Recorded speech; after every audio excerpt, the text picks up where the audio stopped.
एक गांव में लाला नाम के एक व्यक्ति रहता था। लाला मोची का काम किया करता था। सर्दियों का मौसम था। लाला बीच गांव में एक पेड़ के नीचे दुकान लगाकर बैठा हुआ था। उसकी दुकान बिना छत और बिना दीवारों की थी। लाला के पास मात्र एक संपत्ति थी, उसका बैग, जिसमें वह सारा सामान रखा करता था। एक दिन दोपहर का समय था। सूरज सर पर चमक रहा था, फिर भी लाला को सर्दी महसूस हो रही थी। उसके हाथ पांव सर्दी से कांप रहे थे। वह अपने गांव का एक अकेला मोची था। गांव के सभी लोग अपने जूते चप्पल की मरम्मत उसी से करवाते थे, इसलिए उसे खाली बैठने की जरा भी फुर्सत नहीं मिलती थी और वह सुबह से शाम तक अपने काम में ही लगा रहता। लाला था तो बहुत गरीब आदमी, मगर लालच उसमें थोड़ी भी नहीं थी। उसे मालूम था कि गांव के लोगों की आमदनी ज़्यादा नहीं होती और वे बड़ी मुश्किल से अपनी गुजर बसर करते हैं। लाला गांव के ज़्यादातर लोगों की तरह ही अनपढ़ था, लेकिन उसे गांव के गरीबी का एहसास था, इसीलिए वह उनसे जूतों की मरम्मत के ज़्यादा पैसे नहीं लेता था। ऐसा भी नहीं था कि उसे जूतों की मरम्मत के पैसे नहीं मिलते हो। कुछ लोग पैसे देते तो कुछ लोग पैसे के बदले सब्जी, दाल जैसे सामान भी दे दिया करते। एक बार उसने गांव के एक जमींदार के बच्चे के लिए नए जूते बनाए, तो जमींदार ने उसे एक बकरी दे दी। बकरी की वजह से लाला के घर वालों को दूध की आसानी हो गई। वह अपनी पत्नी और 2 बेटियों के साथ गांव में रहता था। घर चलाने के लिए लाला को बहुत मेहनत करनी पड़ती थी। उसकी पत्नी भी मेहनती और नेक औरत थी। वो घर तो संभालती ही थी, साथ ही साथ गांव के खेतों में भी काम करती थी, जिससे उसे कुछ पैसे मिल जाया करते थे। दोनों की मेहनत के कारण ही लाला का घर चल रहा था।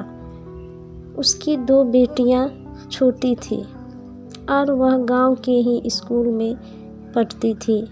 दोनों पति पत्नी उन्हें किसी काम में हाथ नहीं लगाने देते। लाला उनसे कहता, तुम केवल पढ़ाई लिखाई करो, लेकिन फिर भी वह दोनों घर के छोटे मोटे काम कर दिया करती, जिसकी वजह से लाला की पत्नी को बड़ी आसानी हो जाती थी। लाला की घर की काफ़ी समय से मरम्मत नहीं हुई थी। उसके घर में 2 कमरे थे और उसकी छत खराब हो चुकी थी, जिससे बारिश के समय पानी कमरे में टपकने लगती थी। लाला यह सब सोचकर परेशान रहता था। कहीं सर्दियों में बारिश शुरू हो गई तो क्या होगा। उसने पैसे जमा करना शुरू कर दिए ताकि बारिश शुरू होने से पहले घर की मरम्मत करवा सके, मगर उसके पास अभी थोड़े पैसे जमा हुए थे, इसीलिए वह सूरज ढलने के बाद तक काम में लगा रहता था ताकि ज़्यादा पैसे कमा सके और घर के छतों की मरम्मत करवा सके।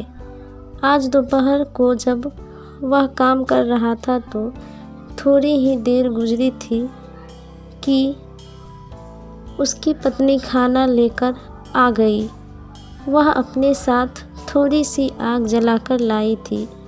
लाला अपनी पत्नी को और उसके साथ आग और खाना देखकर बड़ा ही खुश हो गया और कहने लगा, अरे लाली, तुमने तो कमाल कर दिया।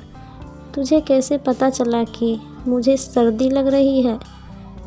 लाली अपनी तारीफ सुनकर शर्मा गई और खुश होकर बोली, जी, जैसी सर्दी यहाँ पर है वैसी सर्दी घर पर भी है, तो मैंने सोचा आप सर्दी में काम करते हैं, इसीलिए मैं आग जलाकर ले आई हूँ। यह कहकर उसकी पत्नी ने खाना उसके सामने रख दिया और बोली, जी अब खाना खा लीजिए, मैं घर जाती हूँ। दोनों बच्चियाँ स्कूल से वापस आने वाली होगी, उन्हें भी खाना खिलाना है। लाला ने बोला, ठीक है तू जा, मगर लाली ये भी सुन ले, तू मेरे खातिर बहुत तकलीफ़ उठाती है। मुझे इस बात का बड़ा दुख है कि मैंने तुझे कोई सुख न दे सका। बस तू देखती रह, जैसे ही छत की मरम्मत हो जाएगी मैं फिर से पैसे जमा करूँगा और तेरे लिए सोने के जेवर बनवाऊँगा। तब उनकी पत्नी बोली, तुम हमारे लिए सुबह से शाम तक काम में लगे रहते हो, ईश्वर का बहुत शुक्र है और मैं भी बहुत सुखी हूँ। हमारी बच्चियाँ पढ़ लिख रही है, मुझे न झुमके चाहिए न जेवर। अब तो पहनने उठने की बारी हमारी बच्चियाँ की है। लाला मुस्कुराकर खाना खाने लगा। उसकी पत्नी वहाँ से घर चली गई। लाला ने जल्दी से खाना खाया और फिर से अपने काम में लग गया। अभी ज़्यादा देर नहीं हुए थे कि उसे दूर से रामू आता हुआ दिखाई दिया। रामू लाला के घर के पास एक घर में रहता था और ईंट के भट्ठे में मजदूरी का काम किया करता था। उसके हाथ में एक थैला था। करीब आकर उसने वह थैला लाला के पास रख दिया। लाला जिस जूते की मरम्मत कर रहा था उसे एक साइड रखा और बोला, रामू भाई कैसे आना हुआ? रामू धीरे से बोला, भाई परसों दूसरे गांव से लड़के वाले शादी के लिए मेरी बेटी को देखने आ रहे हैं, इसीलिए जूतों की मरम्मत करवाने आया हूँ। लड़के वाले आएंगे तो इन फटे हुए जूतों में जाने में शर्म आएगी। और अपना पाँव आगे बढ़ाया। लाला ने देखा रामू ने जो जूते पहने हुए थे वह बुरी तरह फटे हुए थे। लाला ने वह थैला उठाया जिसमें रामू ने जूते लाए थे। वह जूता भी पूरी तरह खराब हो चुकी थी, लेकिन फटा नहीं था। लाला ने जूतों को पलटकर देखा तो दोनों जूते के तले फटे हुए थे। लाला के अनुभवी उंगलियों ने चमड़े को छूकर पता लगा लिया कि वह जूता हिरन के खाल से बना हुआ है, जो कि नरम, मजबूत और हल्की होती है। दूसरी बात जो लाला ने महसूस की वह ये कि हिरन के खाल के जूते तो बहुत ही हल्के फुल्के होने चाहिए, मगर यह जूता तो ज़्यादा ही भारी है। लेकिन लाला ने इस बात पर ध्यान नहीं दिया। जब रामू देखा कि लाला जूतों को इतनी ध्यान से देख रहा था तो रामू परेशान हो गया। उसे लगा कहीं इतने पुराने और फटे हुए जूते देखकर लाला मरम्मत करने से मना न कर दे। इसीलिए रामू ने बड़े ही शर्मिंदगी से कहा, अरे भाई, जूते मेरे दादा के थे और किसी ज़माने में बहुत ही अच्छी हालत में थे। दादा के मौत के बाद मेरे पिता ने इन्हें पहन कर इनका ये हाल कर दिया। अगर बेटी के रिश्ते की बात न होती तो मैं कभी भी ऐसे पुराने जूते लेकर तुम्हारे पास न आता। बस ये समझ लो कि इज्जत का मामला है। लाला उसकी बात सुनकर कुछ गंभीर हो गया और बोला, ये जूते हिरन के खाल के बने हुए हैं। हिरन के खाल के जूते बड़े ही कीमती होते हैं। तुम्हारे दादा तो बहुत ही पैसे वाले रहे होंगे। रामू ने गर्व से कहा। वह बहुत बड़े जमींदार थे। इस गांव के बहुत से ज़मीनों के वही मालिक थे। उनके मरने के बाद मेरे पिता ने सारी ज़मीन बेचकर उन पैसे को अपने दोस्त पर उड़ा दिया था। अगर वह संभाल कर चलते तो हमारे ये हाल ना होता। उसकी मजबूरी समझकर लाला ने उसे तसल्ली देते हुए कहा, तुम फिक्र मत करो भाई, इन जूतों को मैं ऐसा बना दूंगा कि देखने वाला देखता ही रह जाएगा। लाला की बात सुनकर रामू नजरें झुकाकर कहा, लाला भाई एक बात और है, इन जूतों के मरम्मत के पैसे मैं बाद में दूंगा। अभी लड़के वाले के खाने का इंतज़ाम करना है, उसका भी इंतज़ाम अभी न हो पाया है। मैं ईंट के भट्टे के मालिक के पास जाऊंगा जहां पर मैं काम करता हूं। शायद वह मुझे कुछ पैसे उधार दे दे ताकि मैं खाने का इंतज़ाम कर सकूं। फिर लाला ने कहा, देखो रामू भाई, जैसी तुम्हारी बेटी वैसी हमारी भी बेटी, तुम फिक्र मत करना। भट्टे का मालिक तुम्हें उधार दे या न दे, मेरे चले आना। मेरे पास कुछ पैसे रखे हुए हैं जिससे मैं अपना छत मरम्मत करवाना चाहता हूँ ताकि बारिश के मौसम में छत का पानी कमरे में न टपके। लेकिन मरम्मत तो बाद में भी हो जाएगी। उन पैसों को तुम अपना ही समझो, बस आराम से लड़के वालों की दावत का इंतज़ाम करना। लाला की हमदर्दी भरी बात सुनकर रामू का दिल भर आया और उसकी आंखों से आंसू टपकने लगे। वो उसे दुआएं देता हुआ दुकान से चला गया। अब जबकि गांव के एक बेटी का शादी का मामला था, इसलिए लाला ने दूसरों जूतों की मरम्मत का काम छोड़कर पहले रामू के जूता लेकर बैठ गया। जूतों के तले तो बिल्कुल ही खराब हो चुके थे और वह पूरी तरह से बीच से टूट भी चुके थे। लाला ने अपनी बैग में से सबसे महंगी वाला तला निकाला। वह तले गांव के सबसे अमीर जमींदार के जूतों में लगाया करता था और उसके बाद वह अपने काम में लग गया। शाम होते होते जूते तैयार हो गए थे। लाला ने उन पर बहुत ही मेहनत की थी। जूते बिल्कुल नए लग रहे थे। उसने सारी चीज़ें अपने बैग में बंद की और वहीं पर रख दिया। रामू के जूते का थैला उठाया और लाला अपने घर की तरफ चल पड़ा। घर जाते वक्त उसके चेहरे पर एक मुस्कुराहट थी। वह बहुत ही जोश में था, तेज़ी से घर की ओर बढ़ रहा था।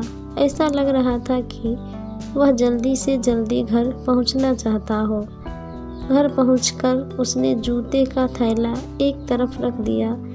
दोनों बेटियां खेल रही थी। लाली रात का खाना पका रही थी। लाला ने उसे आवाज़ देकर बुलाया। वह आई तो लाला ने उसे रामू के जूते दिखाए और अपने पास बुलाकर धीरे धीरे कुछ बताने लगा। लाला की बात सुनकर लाली की आंखें हैरत से चमकने लगी थी। अपनी बात ख़त्म करके लाला ने अपने कुर्ते की जेब में से एक कपड़े की पोटली निकाली और लाली को दिखाई। पोटली में बहुत सारे चमकते हुए हीरे और सोने की सिक्के थे। उनको देखकर लाली हैरान भी थी और खुश भी। लाला ने कहा, अब हम रामू के घर चलेंगे। बेटियां खेल रही है, तू चूल्हे की आग कुछ हल्की कर दे, हम जल्दी ही वापस आ जाएंगे। थोड़ी देर बाद अपनी पत्नी के साथ लाला रामू के घर पहुंचा। रामू घर पर ही मिल गया।